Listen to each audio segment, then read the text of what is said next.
Halo, shalom dan salam sejahtera saudara dan saudari sekalian, para pendengar audio renungan sentapan firman Tuhan.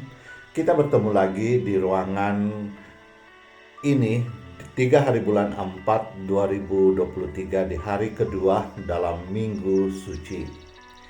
Kita bersama sudah hampir di penghujung retreat agung kita, dan dengannya kita juga menghampiri perayaan terbesar iman kita, yaitu perayaan Maria Paskah. Saya percaya setiap kita sudah mendapat beraneka bentuk motivasi dan jati diri di dalam perjalanan retreat kita yang lebih 5 minggu kita lewati. Mari sekali lagi bersama saya mendengarkan dan merenungkan Injil suci Tuhan Yesus Kristus di hari kedua di dalam Minggu Suci ini, yaitu Injil Yohanes bab 12 ayat 1 hingga 11. 6 hari sebelum Paskah, Yesus datang ke Betania, tempat tinggal Lazarus yang ia bangkitkan dari antara orang mati. Di situ diadakan perjamuan untuk dia, dan Maria melayani. Sedang seorang yang turut makan dengan Yesus adalah Lazarus. Maka Maria mengambil setengah kati minyak dari satu murni yang mahal harganya, lalu meminyaki kaki Yesus dan menyakahnya dengan rambutnya. Dan bau minyak semerbak di seluruh rumah itu. Tetapi Yudas Iskariot, seorang dari murid-murid Yesus yang akan segera menyerahkan dia, berkata, "Mengapa minyak suatu ini tidak dijual 300 dinar dan uangnya diberikan kepada orang-orang miskin?" Hal itu dikatakannya bukan karena dia memperhatikan nasib orang-orang miskin, melainkan karena ia adalah seorang pencuri. Ia sering mengambil uang yang disimpan di dalam kas yang dipegangnya. Maka kata Yesus, "Biarkanlah dia melakukan hal ini, mengingat hari penguburanku. Karena orang-orang miskin selalu ada pada kamu, tetapi aku tidak akan selalu ada pada kamu." Sejumlah besar orang Yahudi mendengar bahwa Yesus ada di sana, dan mereka datang bukan hanya karena Yesus, melainkan juga untuk melihat Lazarus yang telah dibangkitkannya dari antara orang mati.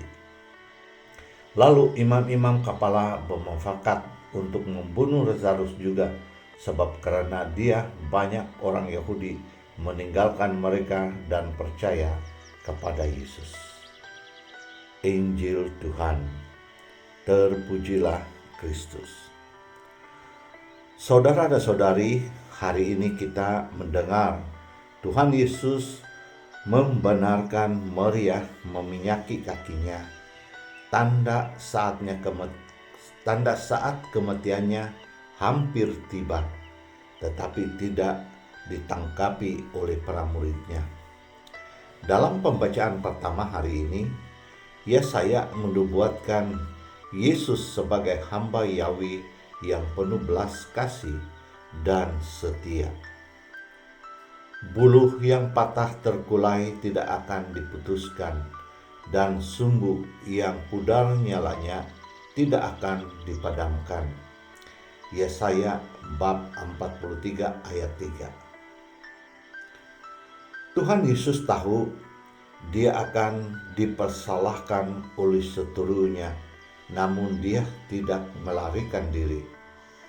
Saudara dan saudari terkasih, sebenarnya di dalam pembacaan hari ini terpapar kualitas dan integrasi kemanusiaan kita dan iman. Sebenarnya kita tidak juga mau menyalahkan seteru Yesus, yaitu imam-imam kepala dan para ahli Taurat serta orang-orang Farisi, karena sebenarnya si jahat atau dosa itu ada pada mereka. Secara rasionalnya, mereka akan menerima segala pekerjaan Tuhan Yesus itu datang dari Tuhan Allah sendiri. Termasuklah perbuatan terbesarnya yang menghidupkan Lazarus yang sudah 4 hari di dalam kubur.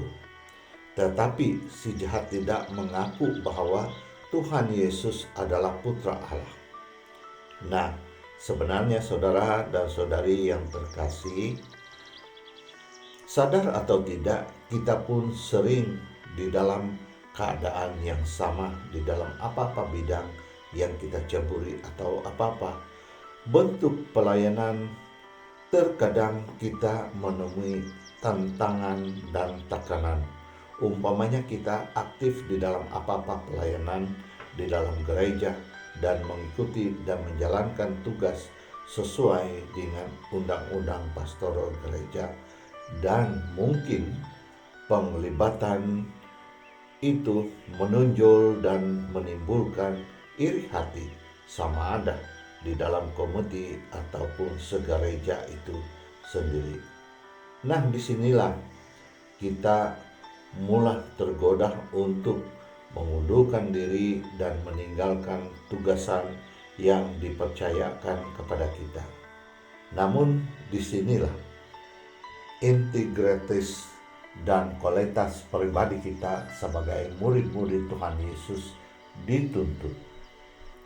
Saudara dan saudari yang terkasih, adakah hanya bila kita gembira di dalam pelayanan, serta kita disanjung, dipuji, disenangi oleh sesama rekan sesama atau di dalam komite atau kelompok kita itu, baru kita mau melayani? Tentu saja tidak, sebab Yesus sendiri tidak melarikan diri dari tugasannya yang diamanahkan oleh Bapa kepadanya. Sebagai murid-murid Tuhan Yesus,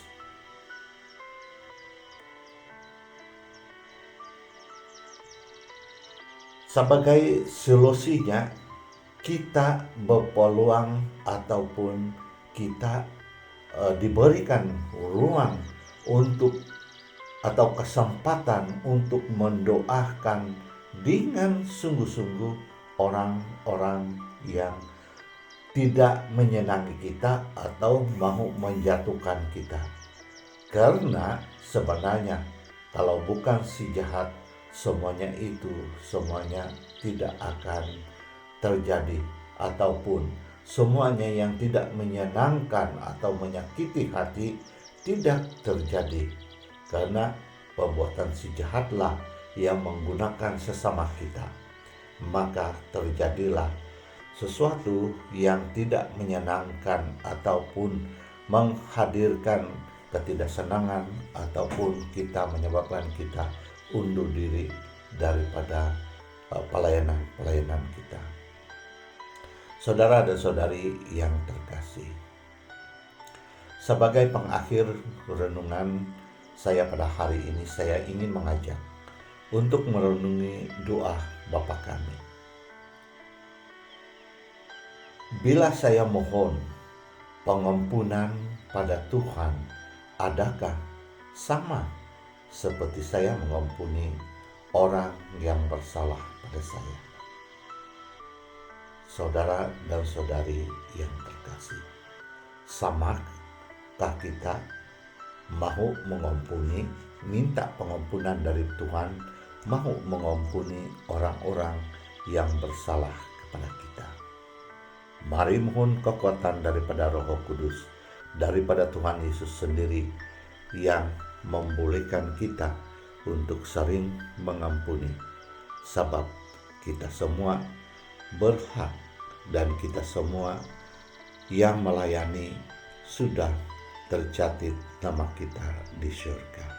Berbahagialah kita semua, sebab kita semua adalah putra dan putri kesayangan Allah. Semoga Tuhan memberkati kita semua, atas nama Bapa dan Putra dan Roh Kudus. Amin.